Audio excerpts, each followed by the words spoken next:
सातपुड्याच्या दुर्गम भागात आजही रस्त्यांची सुविधा अपुरी असल्याने नागरिकांना जीव धोक्यात घालून प्रवास करावा लागत आहे.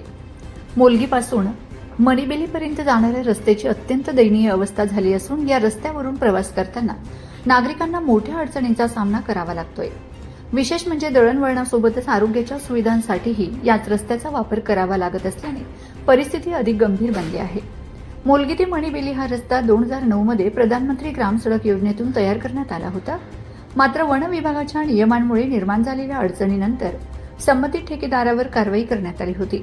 असे असतानाही या रस्त्याच्या देखभाल दुरुस्तीसाठी ठेकेदाराची मुदत अद्याप 5 वर्षे शिल्लक असल्याचे सांगितले जात असताना रस्त्याची आवश्यक देखभाल केली जात नसल्याचा आरोप नागरिकांकडून केला जातोय. मोलगीपासून पुढे जाणारा हा रस्ता नर्मदा नदीच्या काठावरील तब्बल 10 गावांना जोडणारा प्रमुख मार्ग आहे. त्यामुळे या रस्त्याची दुरुस्ती तातडीने होणे गरजेचे आहे. विशेष म्हणजे जिल्हाधिकाऱ्यांनीही या रस्त्यावरून प्रवास करून परिस्थितीची पाहणी केली आहे. मात्र त्यानंतरही रस्त्याच्या दुरुस्तीचा प्रश्न कायम आहे. त्यामुळे प्रशासनाला या रस्त्याकडे लक्ष देण्यासाठी आणखी किती काळ लागणार असा सवाल आता नागरिकांकडून उपस्थित केला जात आहे. अशी परिस्थिती आम्ही नर्मदा किनाऱ्यावर राहतो. नर्मदा किनाऱ्यावर ते अतिदुर्गम भागातलं गाव आहे. तिथं अजूनही देश स्वतंत्र होऊन 78 वर्षे पूर्ण झाली तरी आम्हाला तिथे नागरी सुविधापासून वंचित राहावं लागत आहे. कारण तिथं PM-JSYचे रस्ते जे आहे काही गावामध्ये काही महसुली पाड्यामध्ये झालेले आहे, परंतु ते पण निकृष्ट दर्जाचे रस्ते आहे. त्यामुळे तिथं तिथल्या आदिवासी समूहाला जीव धोक्यात घालून प्रवास करावा लागतो आणि काही पाड्यावर तर अजूनही रस्ते पोचलेले नाही अशी परिस्थिती आहे. त्याचप्रमाणे आरोग्याचं फार बिकट परिस्थिती आहे. काही बांबू अँब्युलन्सने रुग्णांना रुग्णालयापर्यंत पोहोचवतात. तिथं अतिदुर्ग भागामध्ये प्राथमिक आरोग्य केंद्र आहे, जांगठी आरोग्य केंद्र आहे, मांडवा प्राथमिक आरोग्य केंद्र आहे.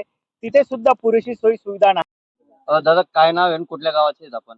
मी दिलवर सिंग नूरजी उडवे, मी जांगठीचा आहे, सामाजिक कार्यकर्ता. काय काय परिस्थिती या रस्त्याची, कधी तयार झालेला आहे हा रस्ता, का दुरुस्ती होत नाहीये? हा रस्ता 2009 पासून आहे आणि हा रस्ता आम्ही वारंवार शासनाला पत्र निवेदन देऊन कलेक्टर मॅडम स्वतः याच रस्त्याने गेल्या होत्या. ते म्हणत होते की आम्ही करून देऊ असं, पण त्यांनी फक्त मुरुम टाकून दिले आणि तो रस्ता जसाचा तसाच आहे. मुरुम टाकल्यामुळे आता जास्त उलट लोक यायला जायला ते पडता पण आहे खाली. मग आम्ही एवढंच आमचं सांगायचं आहे की ह्या रस्त्याला जेवढं पण गावं जोडलेले आहे, डनेल, बामणी आणि शिंदुरी, माणिबिली, दानखेडी, शिमलखेडी असे गावं जोडलेले आहे. त्या लोकांना यायला जायला किंवा मुलगीला बाजारपेठ किंवा एखादे पेशंट असेल, इमर्जन्सी पेशंट असेल, तो त्या पेशंटला रात्री बेरात्री न्यायला खूप अडचण होत आहे. त्यासाठी आम्ही एवढे निवेदन देऊनही शासनाचे या रस्त्यावर अजिबात लक्ष नाही.